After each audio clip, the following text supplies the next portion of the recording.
This is Macro Horizons, episode 342, Deflating the Doves, presented by BMO Capital Markets. I'm your host, Ian Lyngen, here with Ben Jeffery to bring you our thoughts from the trading desk for the upcoming week of September 22nd. And as the market is torn between a dovish FOMC statement and a hawkish press conference, all we can conclude is that the committee giveth and Powell taketh away.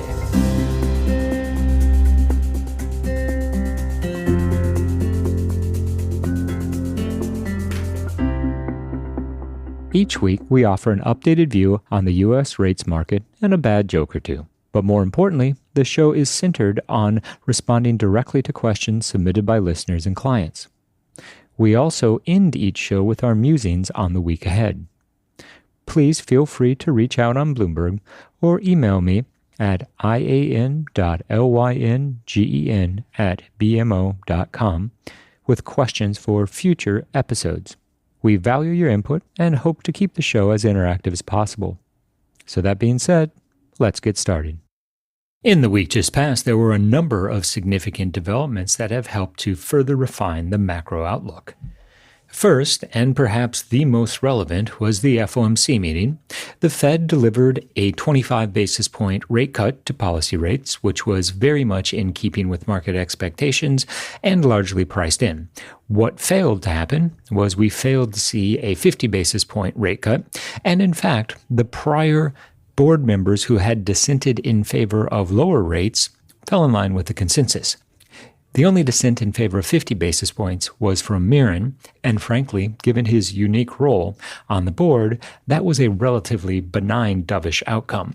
In terms of the SEP, we did see the 2025 dot lowered to 3.6 versus the 3.9 projection in June. 2026 was lowered from 3.6 to 3.4.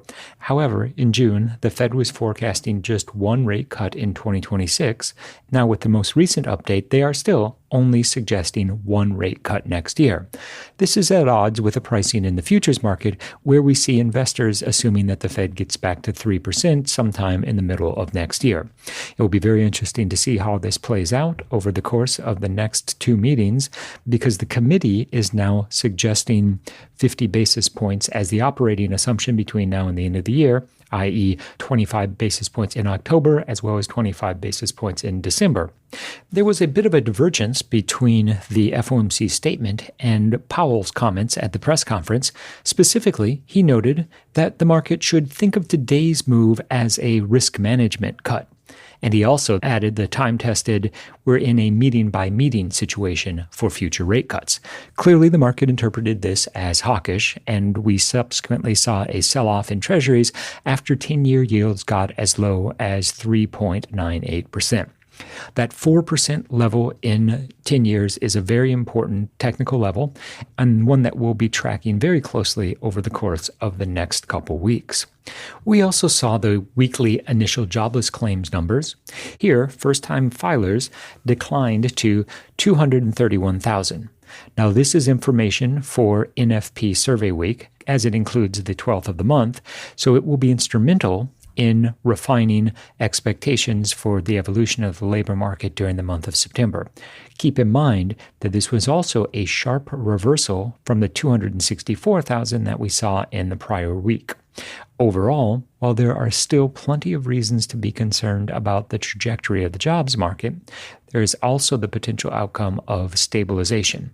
A more modest increase in headline payrolls than anticipated could easily spill over into a narrative that we've already seen the worst of the fallout from the trade war on the job side, and there's only upside from here. Now, this is not our base case scenario, but in light of Powell's tone, it is clear that at least the Fed wants to retain flexibility for October and December and not necessarily pre-commit to moves.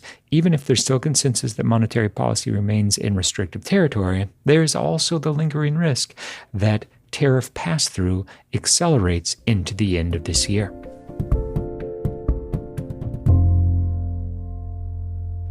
Well, we made it. The next rate cut of the cycle has been delivered, with the Fed following through on the quarter-point reduction in the Fed funds rate, and the dot plot as well aligned more or less with what the market was expecting in terms of an additional 50 basis points of easing over the balance of this year, which now makes the Fed's official base case cuts in October and December. There was an outstanding question of whether Mirren would in fact dissent in favor of a larger rate reduction at his first FOMC meeting, which he did, and while in practical terms not all that influential for the market or what actually came to pass in terms of the monetary policy decision, it does show that the changing of the guard on the committee is having the expected influence in terms of what new board members want, as it relates to the appropriate level of monetary policy. And one thing can be said for the Fed on the independence front is that while there has been some questions about the political influence and the administration's attempt to push for a lower rate environment, the Fed now finally has the economic data to justify restarting normalization, and that's precisely what they have done. Then, as you point out, the market is now pricing in, for all intents and purposes, 25 basis point rate cuts at both the October and December meetings. That's an assumption that we're certainly on board with. There is a broader question, however, about what happens in 2026 to the cadence of rate cuts. Do we shift to quarterly cuts? Do we find ourselves with a policy rate at 3% by the middle of the year, and the Fed chooses to hold steady there until there's greater clarity on the economic side? Those are the questions that the market is currently grappling with, and we expect that as the incoming data offers a fuller picture of the evolution of the real economy, that monetary policy expectations will be cemented. It's certainly not wasted on us that if Powell sticks with the 25 basis point per meeting rate cut cadence, that by the time he turns over the reins of the Fed to the next incoming Fed chair, policy rates will be at 3%.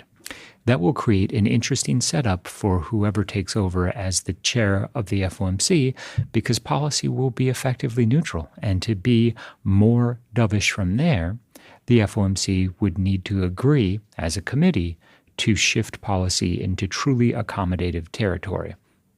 And as the market turns its attention away from what's going to happen over the balance of this year and into 2026, one of the more interesting pieces of new information that Powell delivered at the press conference was his characterization of this week's cut as a risk management cut.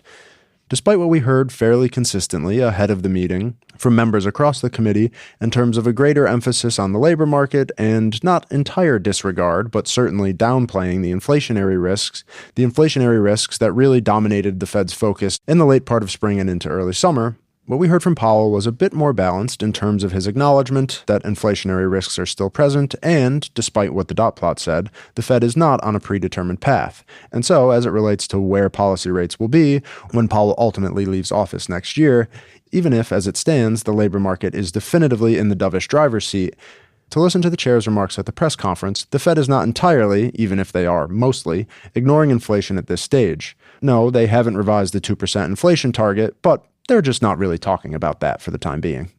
And that's a very good point. I think that what the committee has effectively said is that the type of inflation triggered by higher tariffs is more akin to a one-off price adjustment than it is truly organic-driven demand-side inflation. And if the Fed's comfortable with this characterization going forward, there's less urgency to respond to higher core CPI or core PCE prints. This is a point that will come into particular focus over the next 4 to 6 months. What we have seen thus far is that tariff pass-through is occurring, but it is not occurring at such dramatic levels that would bring back concerns of 2022 or 2023 style inflation.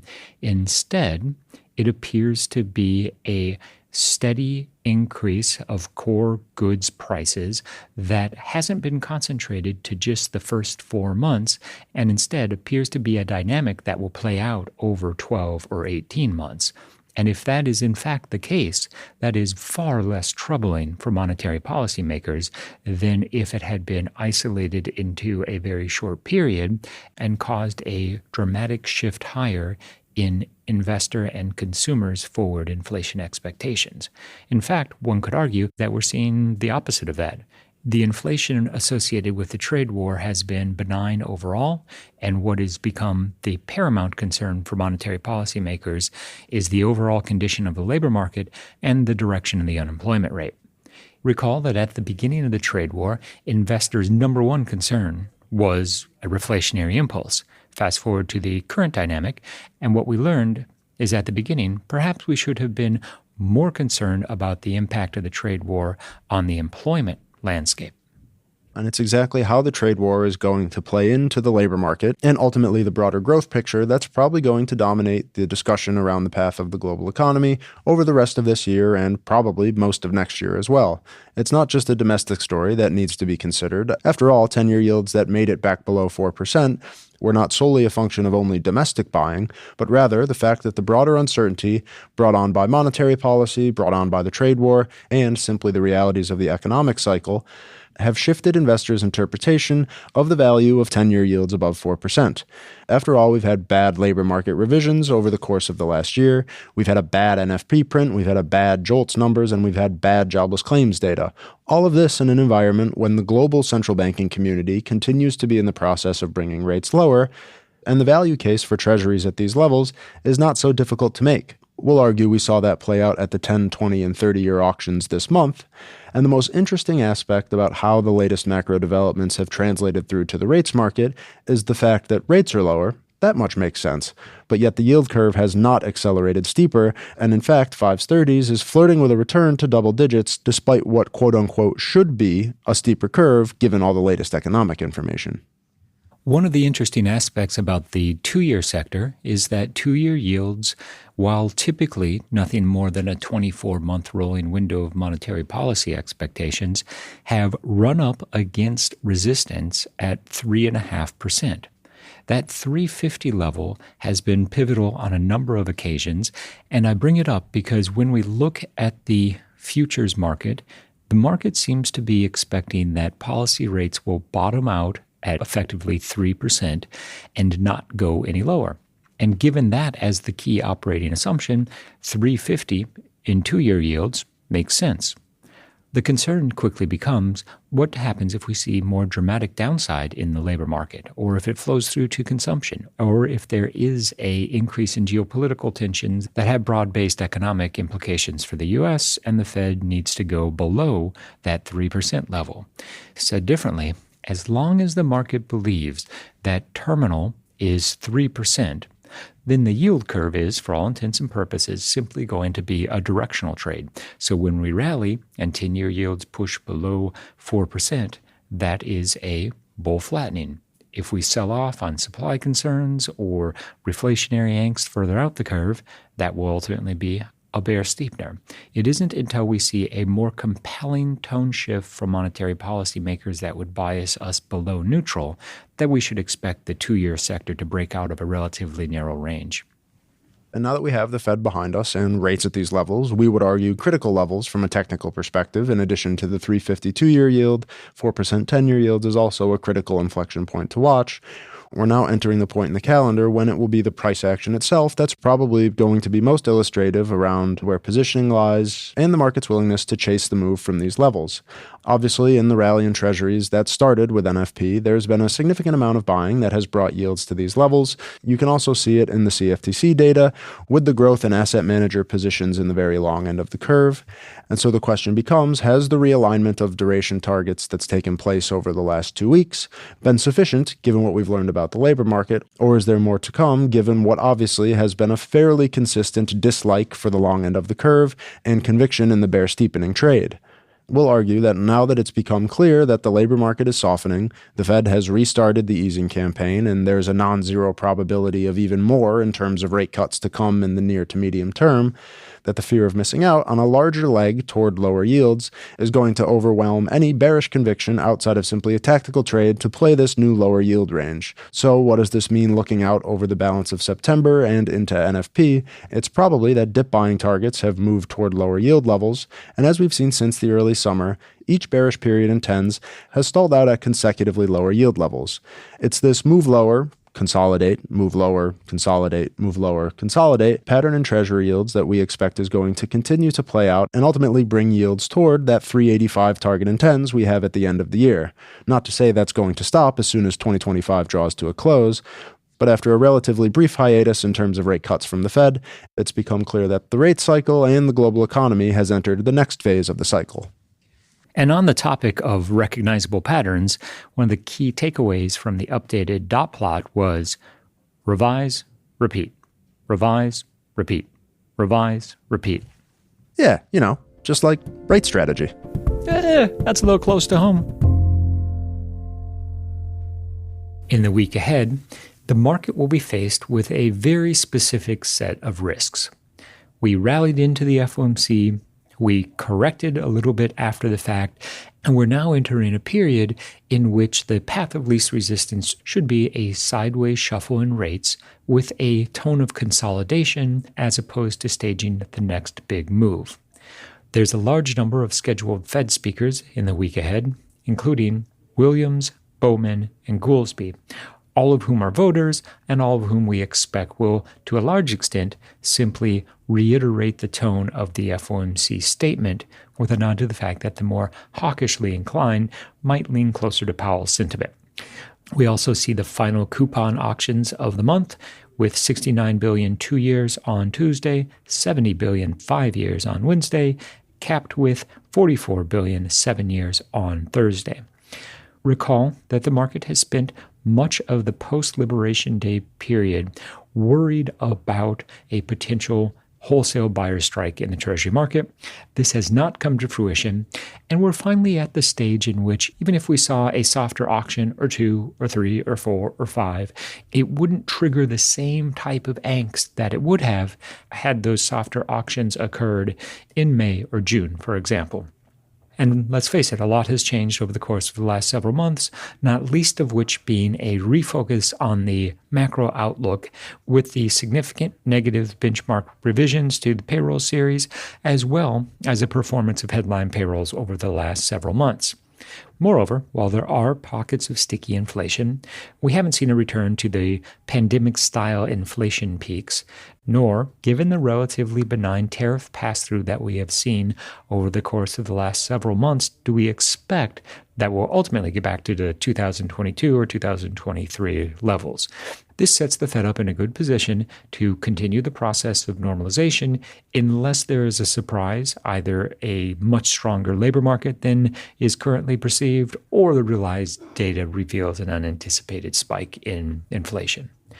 On the inflation front, the week ahead also contains the August core PCE print, where we see expectations for a 0.2% gain. Such a move would be comfortably within the Fed's 2% inflation target, and at the end of the day, as the Fed statement revealed, the current policy focus has shifted away from inflation in favor of the employment mandate. We've reached the point in this week's episode that we'd like to offer our sincere thanks and condolences to anyone who has managed to make it this far. And with the conspicuous absence of economic data on the immediate horizon and the increased relevance of the technicals in such an environment, we are reminded that there is a chart on every ship at the bottom of the ocean.